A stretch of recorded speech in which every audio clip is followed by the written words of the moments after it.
इस कार्यक्रम के पुण्यार्चक हैं स्वर्गस्थ श्री नरभेराम गोपाल जी लाधानी एवं भाई श्री स्वर्गीय प्रफुल्ल चंद्र नरभेराम लाधानी और भाभी श्री हंसा प्रफुल्ल चंद्र जी लाधानी की स्मृति में श्री भूपेंद्र भाई लाधानी, शोभाबेन लाधानी, पुत्र एवं पुत्रवधू अतुल लाधानी, शीतल लाधानी, भत्रिज एवं भत्रिज वधू नरेश लाधानी, पूजा लाधानी, पौत्र निहाल लाधानी, केवल लाधानी, पौत्री वंदना लाधानी एवं समस्त लाधानी परिवार बक्सरा गुजरात। बोलिए देवाधिदेव एक हजाराठ श्री पार्श्वनाथ भगवान की जय जय जय।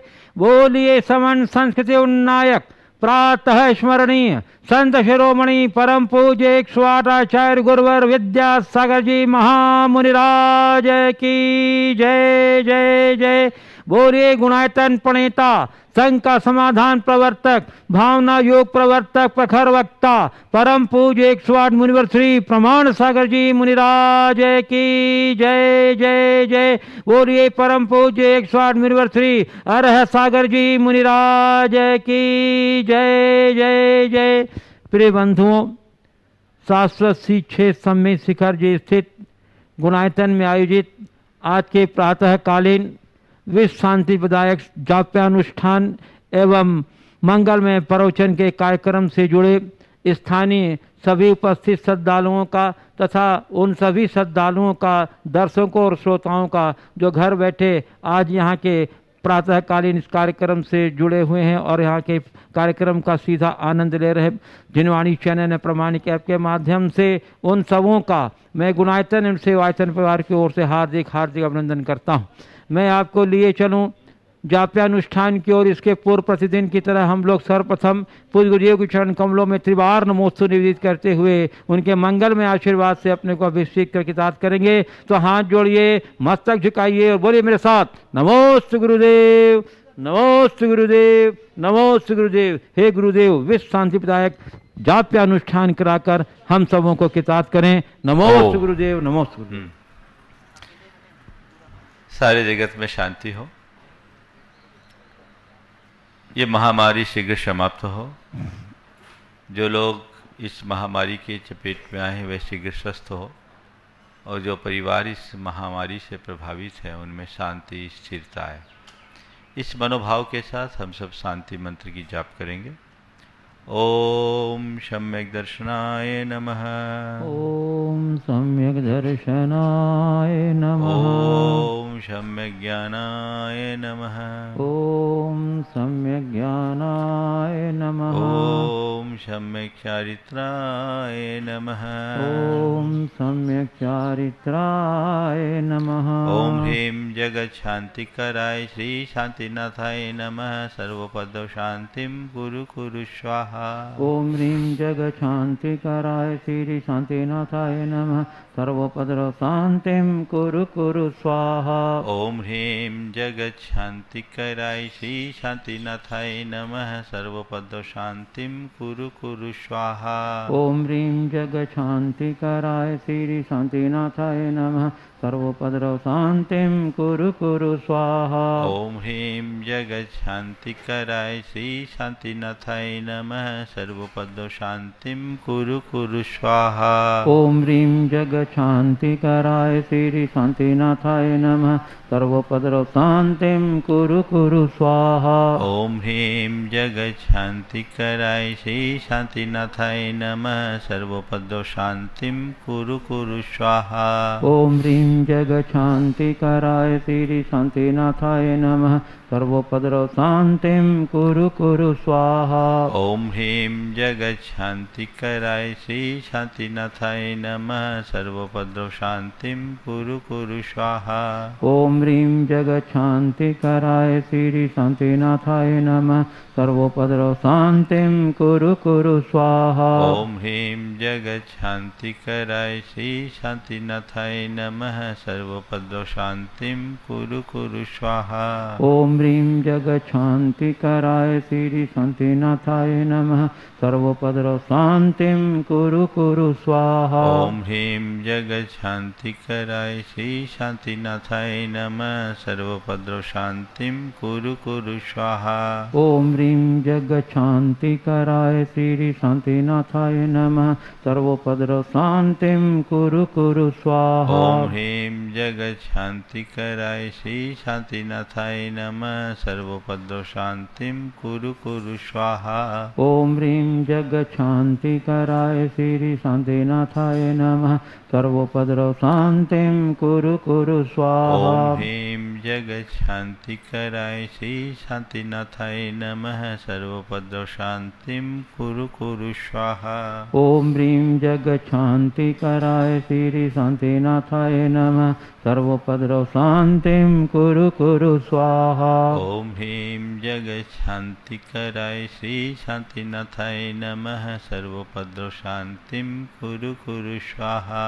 ओम ह्रीं जगच्छान्तिकराय श्री शान्तिनाथाय नमः सर्वोपद्रव शान्तिं कुरु कुरु स्वाहा। ओम ह्रीं जगच्छान्तिकराय श्री शान्तिनाथाय नमः सर्वोपद्रवशान्तिं कुरु कुरु स्वाहा। ओम ह्रीं जगच्छान्तिकराय श्री शान्तिनाथाय नमः सर्वोपद्रव शान्तिं कुरु कुरु स्वाहा। ओम ह्रीं जगच्छान्तिकराय श्री शान्तिनाथाय नमः सर्वोपद्रवशान्तिं कुरु कुरु स्वाहा। ओम ह्रीं जगच्छान्तिकराय श्री शान्तिनाथाय नमः सर्वोपद्रव शान्तिं कुरु कुरु स्वाहा। ओम ह्रीं जगच्छान्तिकराय श्री शान्तिनाथाय नमः सर्वोपद्रवशान्तिं कुरु कुरु स्वाहा। ओम ह्रीं जगच्छान्तिकराय श्री शान्तिनाथाय नमः सर्वोपद्रव शान्तिं कुरु कुरु स्वाहा। ओम ह्रीं जगच्छान्तिकराय श्री शान्तिनाथाय नमः सर्वोपद्रवशान्तिं कुरु कुरु स्वाहा। ओम ह्रीं जगच्छान्तिकराय श्री शान्तिनाथाय नमः सर्वोपद्रव शान्तिं कुरु कुरु स्वाहा। ओम ह्रीं जगच्छान्तिकराय श्री शान्तिनाथाय नमः सर्वोपद्रवशान्तिं कुरु कुरु स्वाहा। ओम ह्रीं जगच्छान्तिकराय श्री शान्तिनाथाय नमः सर्वोपद्रव शान्तिं कुरु कुरु स्वाहा। ओम ह्रीं जगच्छान्तिकराय श्री शान्तिनाथाय नमः सर्वोपद्रवशान्तिं कुरु कुरु स्वाहा। ओम ह्रीं जगच्छान्तिकराय श्री शान्तिनाथाय नमः सर्वोपद्रव शान्तिं कुरु कुरु स्वाहा। ओम ह्रीं जगच्छान्तिकराय श्री शान्तिनाथाय नमः सर्वोपद्रवशान्तिं कुरु कुरु स्वाहा। ओम ह्रीं जगच्छान्तिकराय श्री शान्तिनाथाय नमः सर्वोपद्रव शान्तिं कुरु कुरु स्वाहा। ओम ह्रीं जगच्छान्तिकराय श्री शान्तिनाथाय नमः सर्वोपद्रवशान्तिं कुरु कुरु स्वाहा।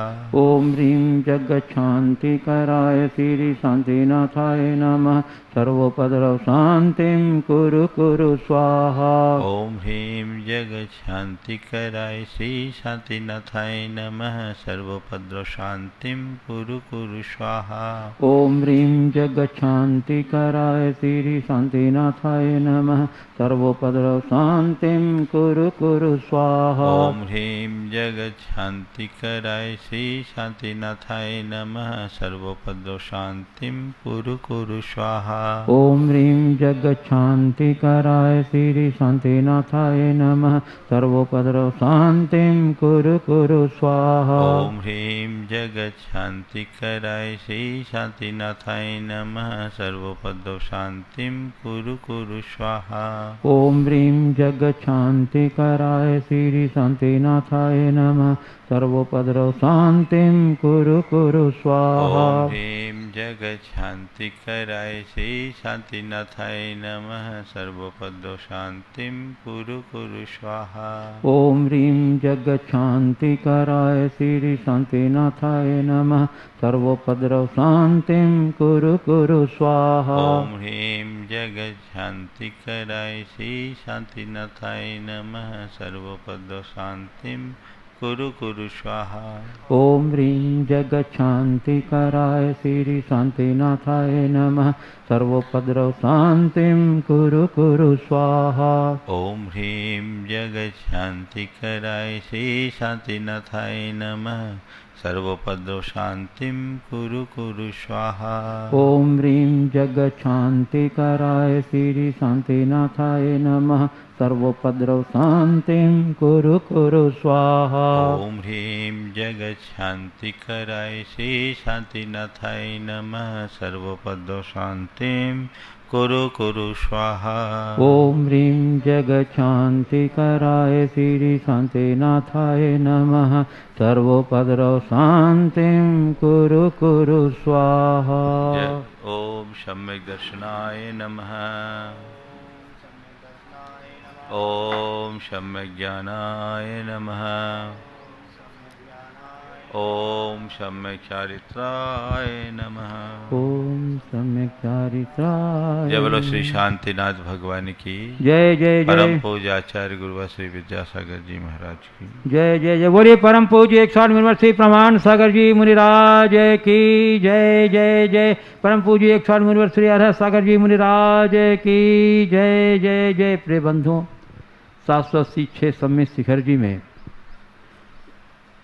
दिगंबर जैन स्थापत्य कला की प्राचीनतम शैली पंचायतन शैली में निर्मित होने जा रहे गुणायतन के निर्माण का कार्यक्रम तीव्र गति से चल रहा है।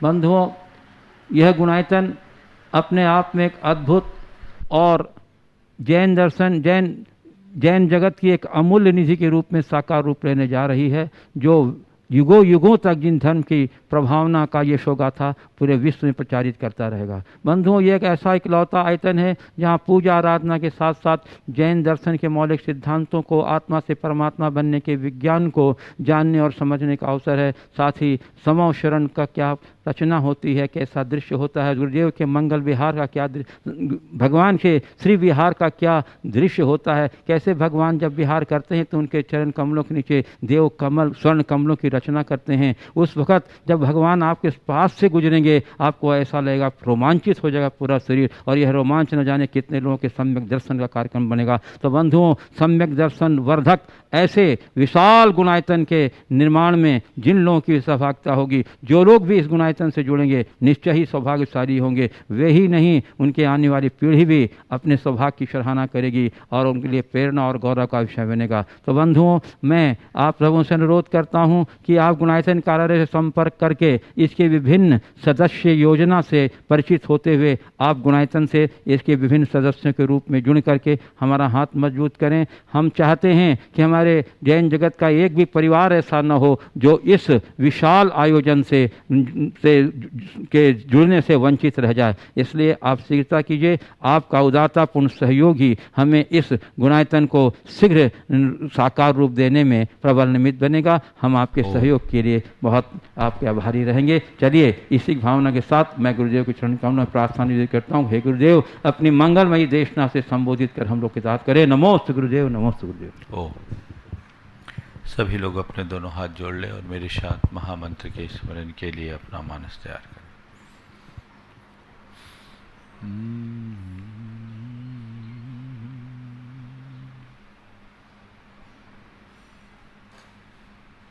नमो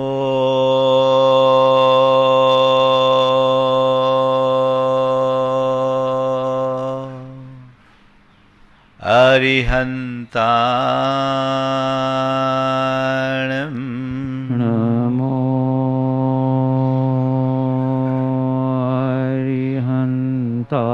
अरिहन्ताणं नमो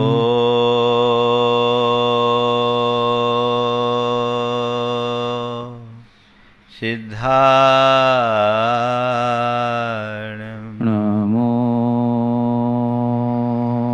सिद्धाणं नमो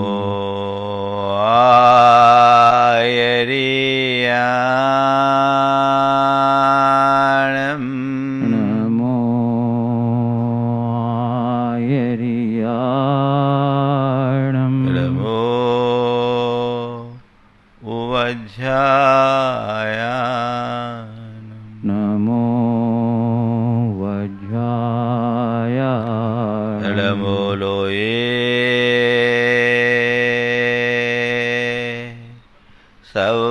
साहुनम नमो लोए सवसाहुनम एषो पंच हळमोयारो एसो पंचणमो यारो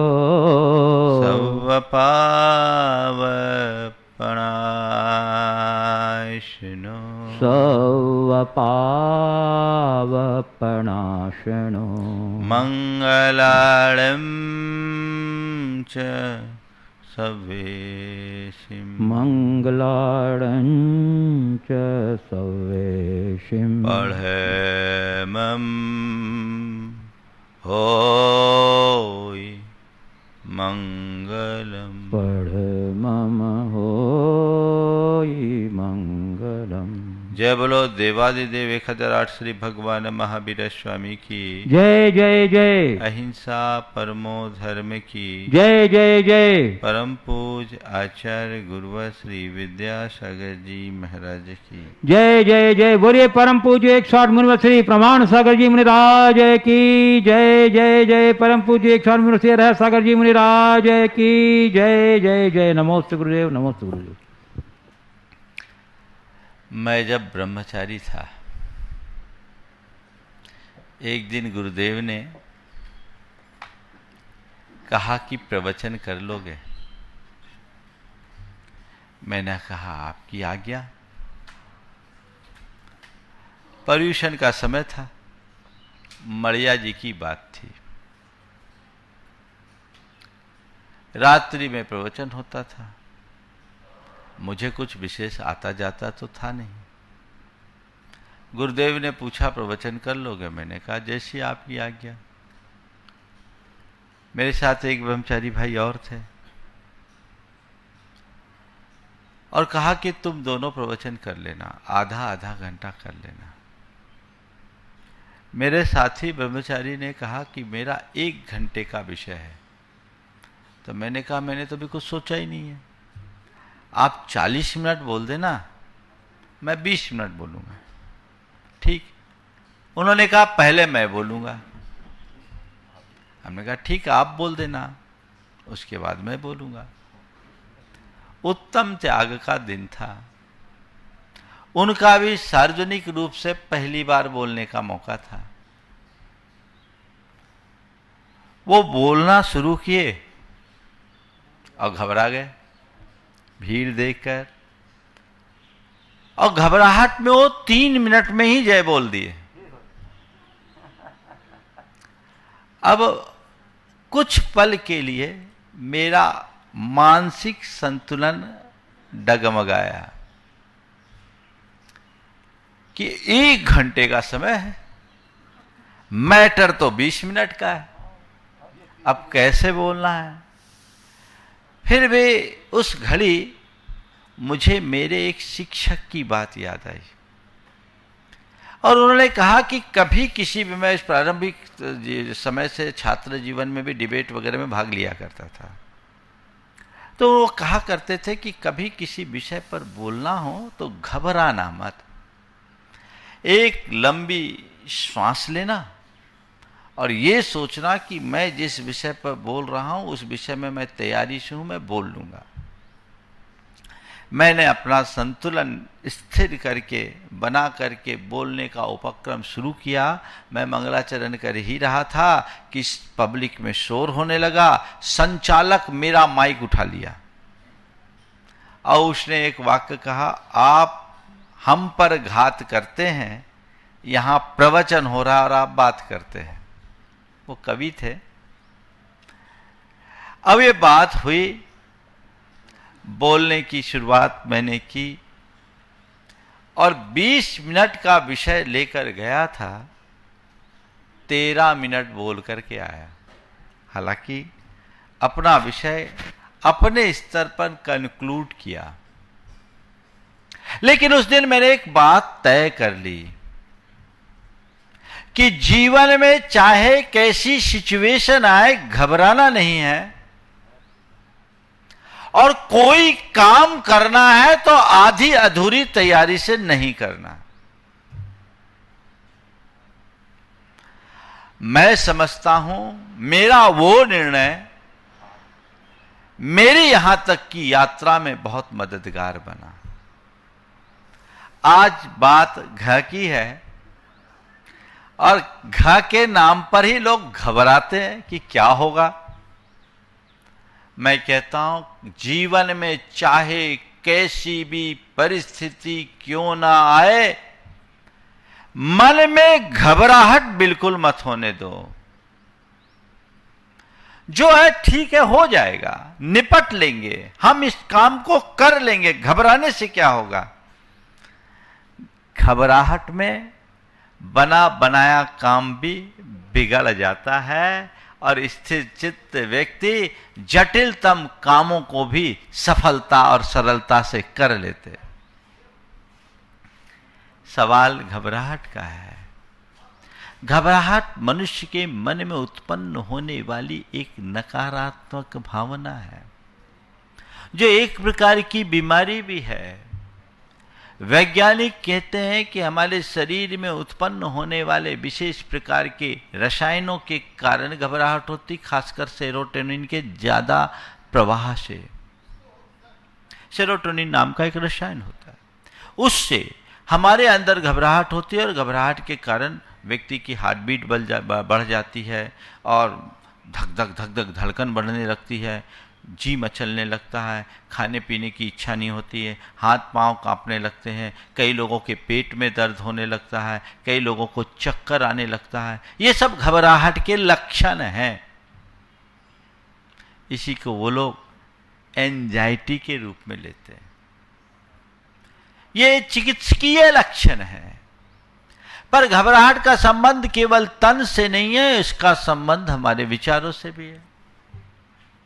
जब विचारों में विकृति आती है, अस्थिरता आती है, तो मनुष्य का मन बुरी तरह घबरा उठता है, वो अंदर से कांप उठता है, उसके अंदर में बड़ी बेचैनी आती है और उस बेचैनी में चिंता और उद्वेग उसके मन में आता है और वो कुछ करने की स्थिति में नहीं रहता। कई कई लोग इस घबराहट की स्थिति में कई रात की नींद भी खो देते हैं। हमें घबराहट हो रही, मन की स्थिति, ये कई स्थितियां होती है। आज बात मैं आपसे इसी घबराहट की करूंगा। 4 बातें घबराहट के संदर्भ में, घबराहट क्यों होती है और इससे बचने का उपाय क्या है। सबसे पहली बात, घबराहट कब? जब हमारे अंदर विश्वास की कमी होती है तब। घबराहट कब होती है? जब हमारे मन में विश्वास या भरोसे की कमी होती है। जब मन विश्वास से भरा होता है, मन में पक्का भरोसा होता है, चाहे कैसी सिचुएशन हो जाए, मन में बिल्कुल भी घबराहट नहीं होती। तो पहला सूत्र, मन में विश्वास जगाइए, अपने कॉन्फिडेंस को बिल्टअप कीजिए, उसे कम मत होने दीजिए, अपने आप पर भरोसा रखिए, विश्वास कायम होना चाहिए। जब तुम्हारे मन में प्रगाढ़ विश्वास होगा तो चाहे कुछ हो जाए, मैं इसको पार कर लूंगा, सब ठीक हो जाएगा। फिर ये दुर्बलता तुम पर कभी हावी नहीं होगी। जिसका विश्वास कमजोर होता है वो कदम कदम पर घबराता, कैसे होगा, क्या करेंगे, कहीं कुछ हो न जाए, कहीं कुछ हो न जाए, क्या होगा क्या नहीं होगा, ये चीजें उसको अंदर से एकदम विचलित कर देती हैं। वो कुछ कर नहीं पाता। कई बार तो ऐसे लोगों के पांव भारी हो जाते हैं, घबरा उठता है, अब क्या होगा, नहीं मेरे से तो नहीं होगा, मेरे से तो नहीं होगा। लेकिन जिसके मन में विश्वास या भरोसा होता है वो कहता है हो जाएगा, हो जाएगा, हम कर सकते हैं, हम कर सकते हैं। थोड़ा अपने बचपन को याद करो, जब साइकिल चलाना शुरू किए, है ना, साइकिल चलाना शुरू किए, हर व्यक्ति साइकिल चलाता है तो गिरता है। मुझे याद है जब मैंने साइकिल चलाना शुरू किया तो मेरे साथ एक और मेरा साथी था, हम लोग दोनों साइकिल सीखना चाह रहे थे। तो एक दूसरे साथी को पहली बार में गिरता देखकर दूसरा घबरा गया कि नहीं नहीं मेरे से नहीं होगा। अब मैंने कहा नहीं, मुझे तो साइकिल सीखना है, गिरूंगा तो क्या होगा, हाथ पांव छिलेंगे, ठीक हो जाएगा, मैं चला लूंगा। आपको मैं क्या बताऊं, मैंने पहली बार में फुल पैंडल मार करके साइकिल चलाना शुरू कर दिया। क्यों? मेरे मन में विश्वास था कि मैं कर लूंगा, मैं चला लूंगा, तो साइकिल चला लिया। पर वो मेरा साथी आज तक साइकिल नहीं चलाना सीख पाया। हाँ, अरे गिरे थे कि नहीं गिरे थे, तो बिना गिरे को सीखता है क्या? गिरूंगा तो ठीक हो जाऊंगा, हाथ पांव टूटेगा और क्या होगा, इसके अलावा तो कुछ नहीं।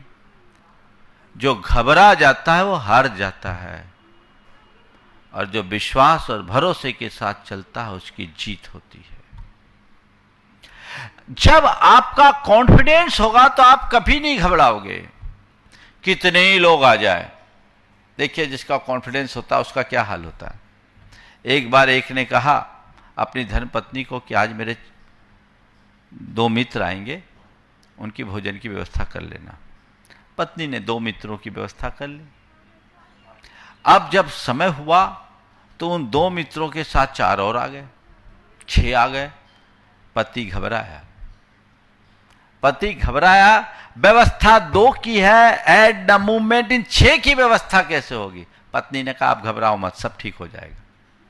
ठीक है, अब खाना परोसा गया तो दाल ऐसा कि घुटने तक पानी, और सब्जी ऐसी कि उसमें उसके दाने गिन लो।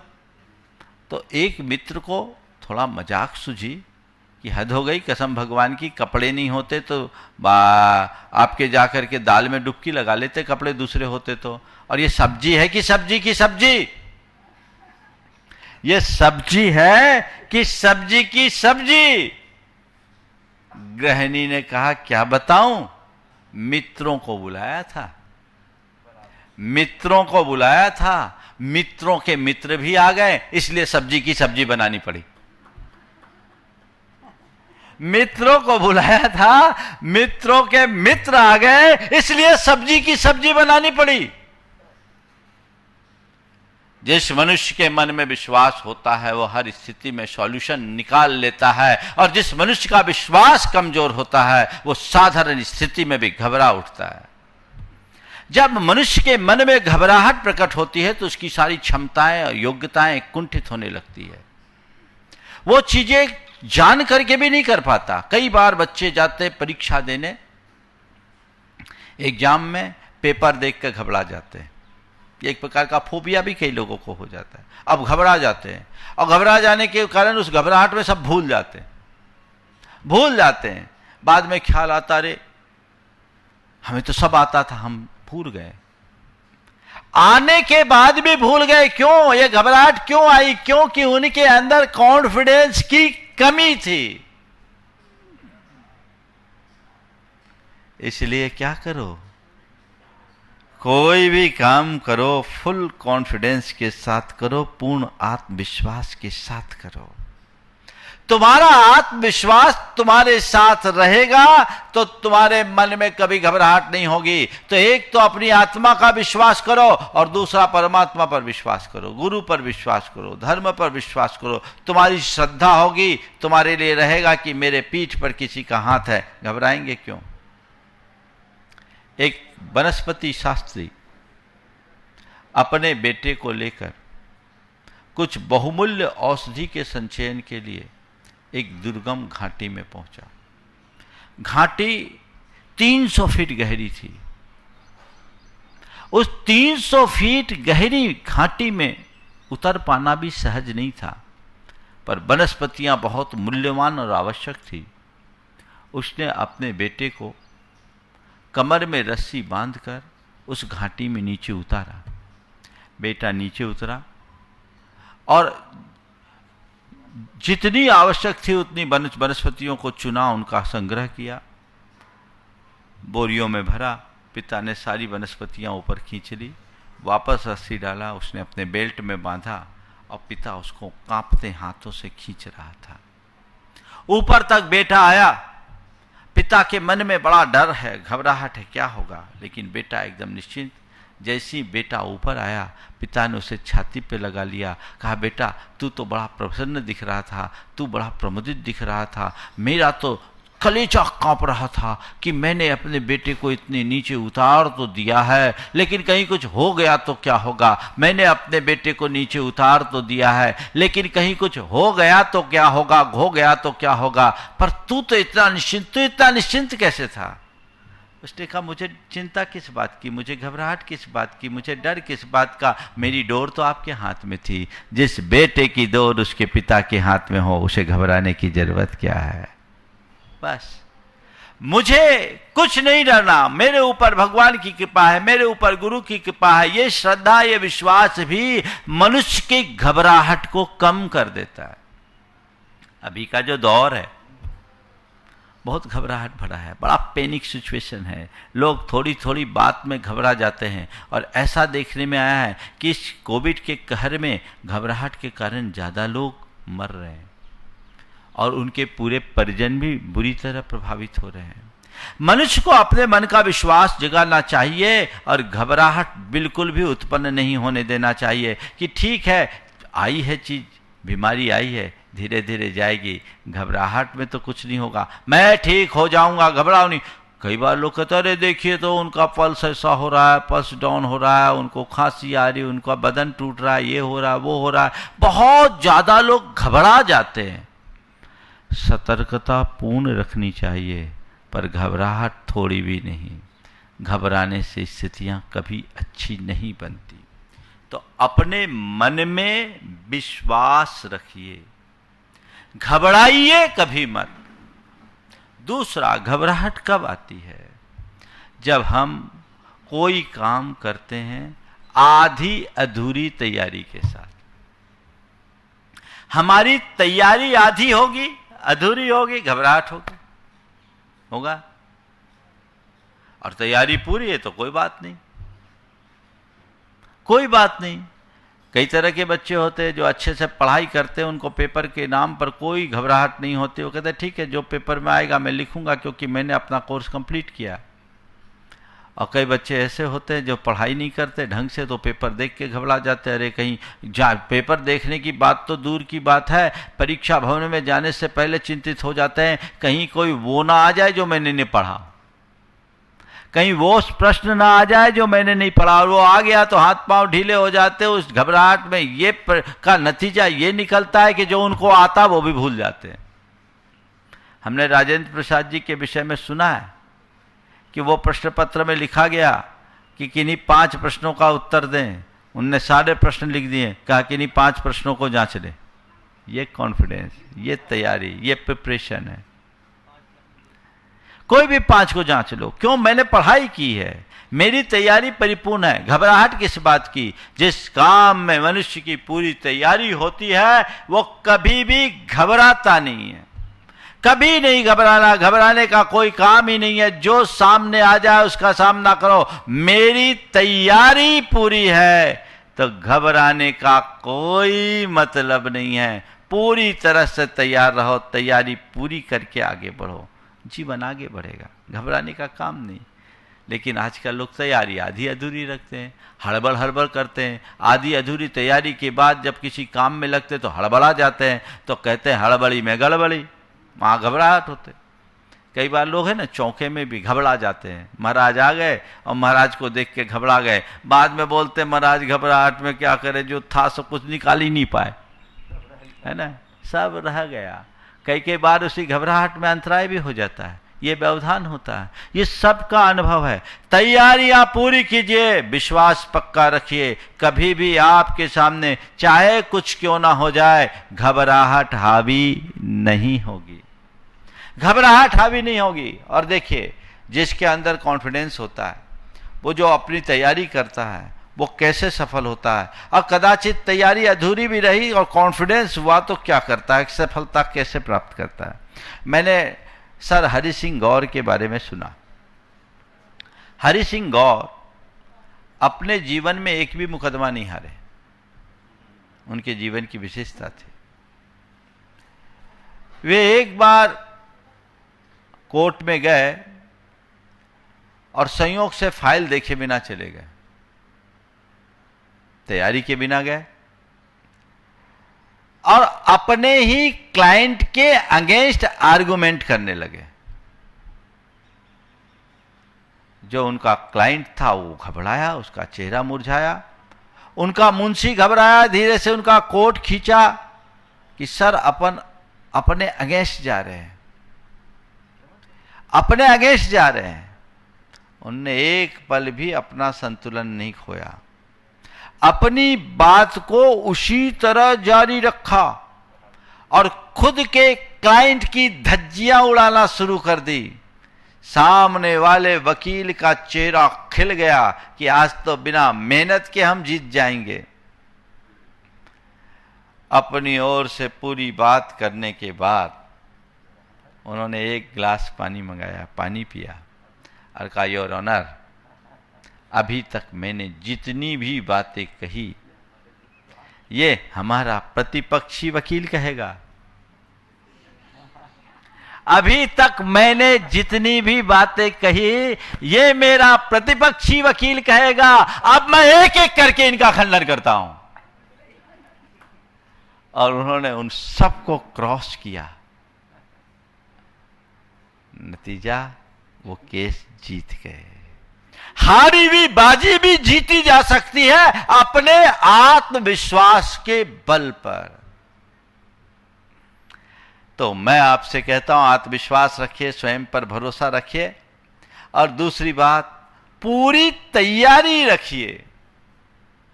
अगर आपकी तैयारी पूरी होगी, घबराने का कोई काम नहीं है ना। तीसरी बात, मैं आज का अपना अनुभव बता रहा हूं। मैं मंच पे आ गया था पर मैंने कुछ नहीं सोचा था मुझे क्या बोलना है। बैठने के बाद कल बहन जी की बात याद आ गई, यहां बैठी थी कि घबराहट है महाराज, घर से तो घबराहट। हमने कहा चलो घबराहट से ही शुरू कर दो, लेकिन मेरे मन में घबराहट नहीं थी कि मुझे क्या बोलना है। घबराहट नहीं, कॉन्फिडेंस है कि हो जाएगा। तैयारी नहीं है तो भी तैयारी हो जाएगी, क्योंकि मेरी तैयारी 24 घंटे जारी रहती है। मेरे चिंतन की धारा निरंतर चलती है और मुझ में इतना विश्वास है कि ये काम मैं कर सकता हूं तो कर लेता हूं। अभी मैं घबरा जाता, अरे यार आज तो कोई सोचा ही नहीं, तैयारी नहीं है, प्रवचन करना क्या करे, कहां से करे, तो वही फेल हो जाते हैं। ये बात मैं अपने अनुभव की आपको बता रहा हूं और ये केवल उदाहरण है। घबराहट हमारे विकास में सबसे बड़ी बाधा है और विश्वास हमारे विकास का सबसे बड़ा आधार। तो विश्वास रखिए, पूरी तैयारी रखिए, आप आगे, आपके मन में कभी घबराहट नहीं होगी। घबराहट का तीसरा कारण, अचानक कोई विपरीत प्रसंग बन जाए, एबनॉर्मल सिचुएशन क्रिएट हो जाए, ऐसी परिस्थिति बन जाए जिसके लिए हम पहले से मानसिक रूप से तैयार ना हो। घबराहट आती कि नहीं?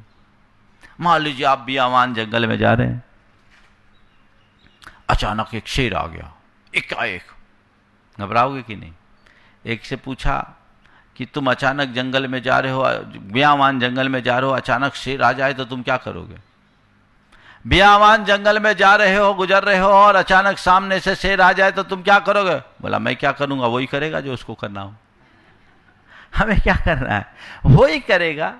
तो ऐसी कोई निगेटिव सिचुएशन यदि बन जाती है अचानक से, और उस नेगेटिव सिचुएशन के क्रिएट होने पर मन में घबराहट आती है। कोई भी किसी भी प्रकार की सिचुएशन हो सकती है, वो शारीरिक हो सकती है, मानसिक हो सकती है, सामाजिक हो सकती है, कोई भी चीज हो गई। मान लीजिए अचानक बीमारी आ गई, अरे अब क्या होगा? मन में कोई तनावजनक बात उत्पन्न हुई, अरे अब क्या होगा? अगर ऐसी कोई सामाजिक स्थिति निर्मित हो गई जिससे हमारी छवि प्रभावित होने वाली है, अब क्या होगा? ये जो सोच है, ये मनुष्य को तोड़ती है। ऐसे समय में जब भी ऐसी स्थिति निर्मित हो, सकारात्मक सोचिए, जो होगा अच्छा होगा, सब सही होगा, सब ठीक होगा। जिसकी सोच सकारात्मक होती है वो चाहे जैसे प्रसंग बन जाए, चाहे जैसी परिस्थिति बन जाए, घबराता नहीं। ठीक है, ठीक हो जाएगा, इसको भी देखेंगे, जो है सामने उसका सामना करेंगे। घबराने से क्या होगा? मैं एक ऐसे व्यक्ति को जानता हूं जिस व्यक्ति के साथ एक साथ 3 बड़ी ट्रेजेडी घटी। 3 बड़ी ट्रेजेडी घटी। उसका एक बेटा मोटरसाइकिल के एक्सीडेंट में मारा गया। बेटे के मृत्यु के 10 दिन 12 दिन नहीं बीते थे कि उसके दुकान में एक बड़ी रेड पड़ गई।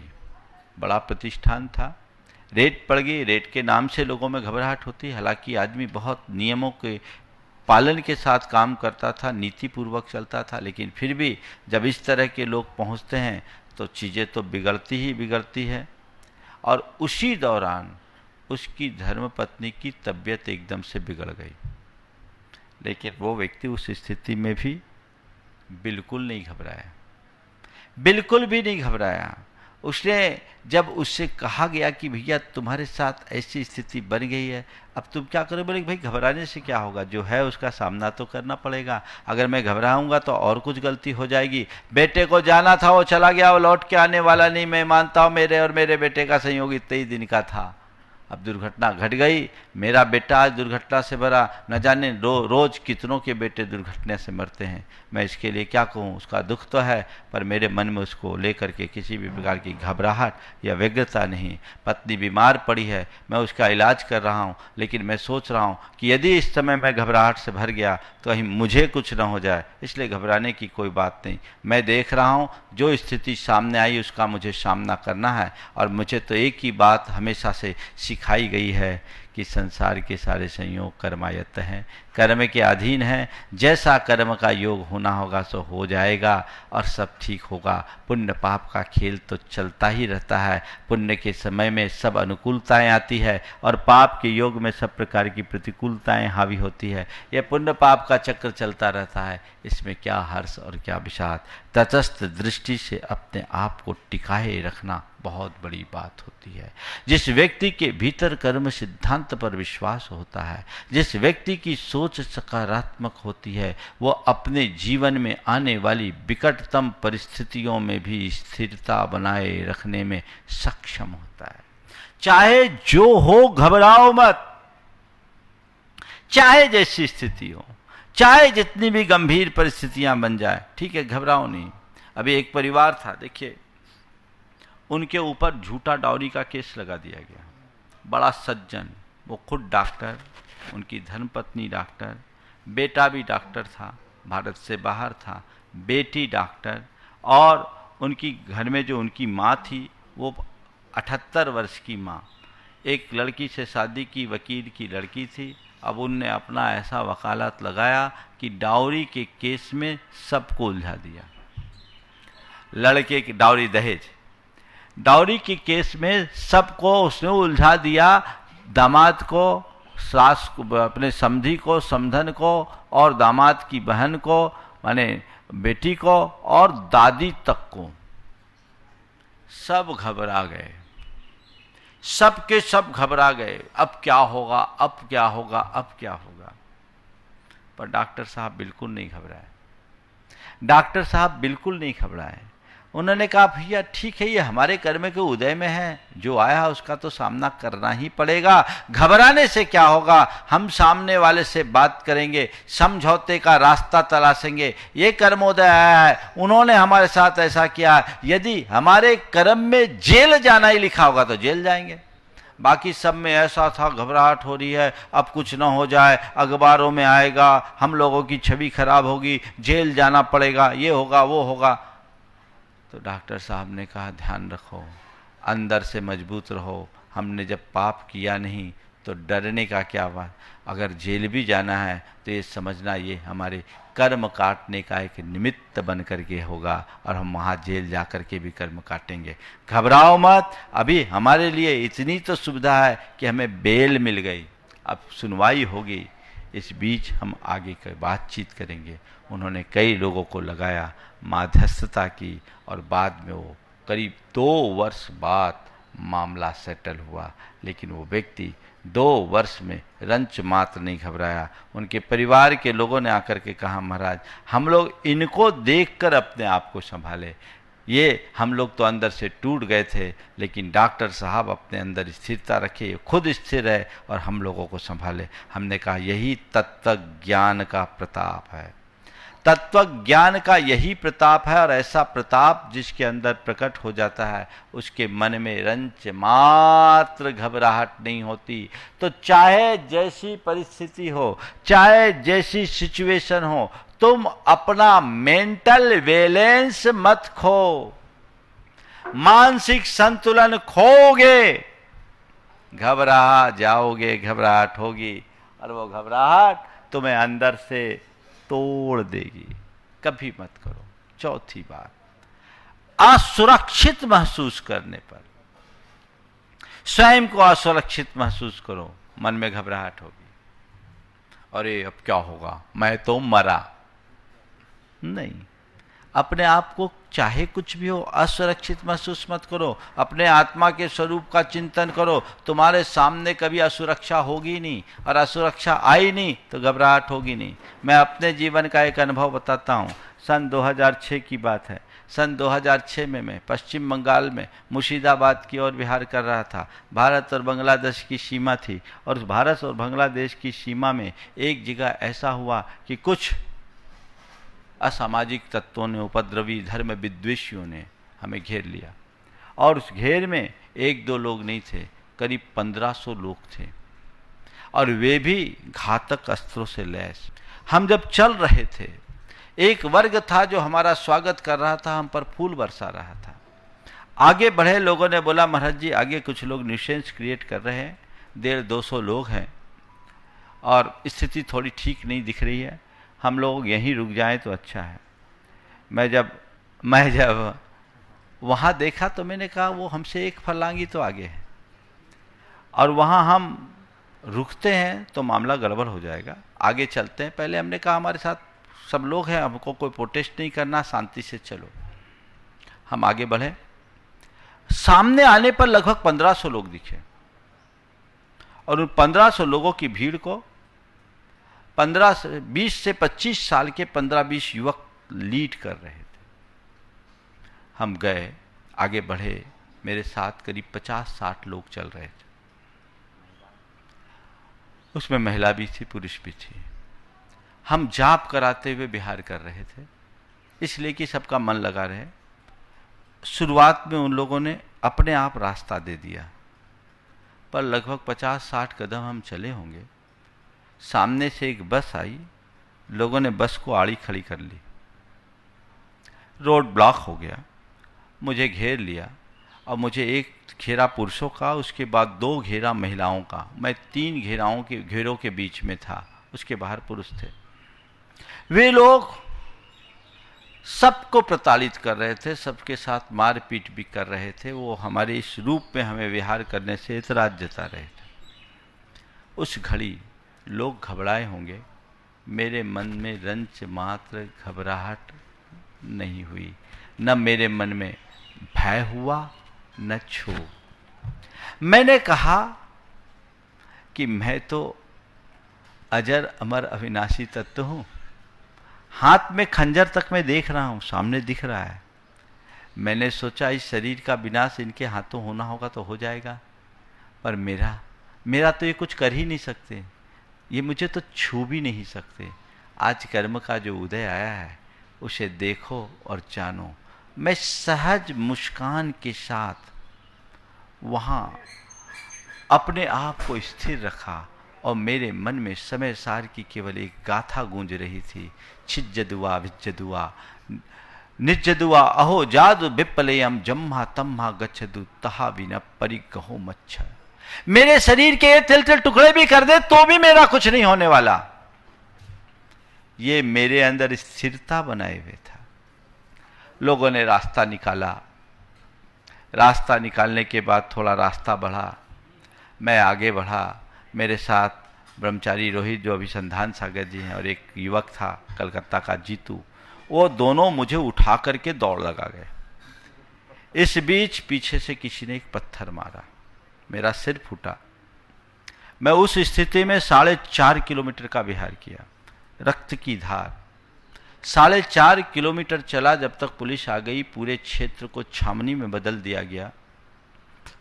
वहां जब मैं पहुंचा तो सबकी हालत बदहवास थी। पूरे देश में मोबाइल के माध्यम से खबरें पहुंच चुकी थी, सब लोग घबराए हुए थे।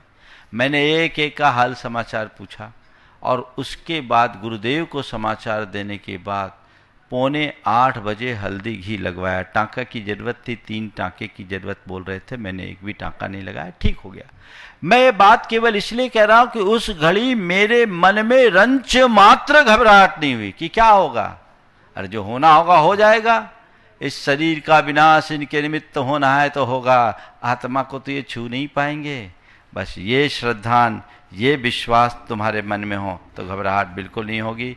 भावना योग भी आपके घबराहट में स्थिरता देगा। हमेशा भावना योग कीजिए, नियमित भावना योग करिएगा तो आप घबराहट से बच जाएंगे और वे आपके जीवन का पथ प्रशस्त कर सकेगा। तो अब घबराहट की बात है, बिल्कुल घबराना नहीं है, चाहे जो हो जाए। इन बातों को अपने जहन में उतार के रखिए और वर्तमान की समस्या से उबरने का मार्ग अपनाइए। आत्म श्रद्धालु बनिए, अभय का चिंतन कीजिए। सारा भय, सारी चिंता, सारा उद्वेग और उद्वेग जन घबराहट दूर हो जाएगी। समय आप सबका हो गया, यहीं पर विराम। बोलिए परम पूज्य आचार्य गुरुवर श्री विद्यासागर जी महाराज। बोलिए परम पूज्य 108 मुनिवर श्री प्रमाण सागर जी महाराज की जय। मुनिवर श्री हरहर सागर जी महाराज की जय। इस कार्यक्रम के पुण्यार्चक थे स्वर्गस्थ श्री नरभेराम गोपाल जी लाधानी एवं भाई श्री स्वर्गीय प्रफुल्ल चंद्र नरभेराम लाधानी और भाभी श्री हंसा प्रफुल्ल चंद्र जी लाधानी की स्मृति में श्री भूपेंद्र भाई लाधानी, शोभाबेन लाधानी, पुत्र एवं पुत्रवधू अतुल लाधानी, शीतल लाधानी, भत्रिज एवं भत्रिज वधू नरेश लाधानी, पूजा लाधानी, पौत्र निहाल लाधानी, केवल लाधानी, पौत्री वंदना लाधानी एवं समस्त लाधानी परिवार, बक्सरा, गुजरात।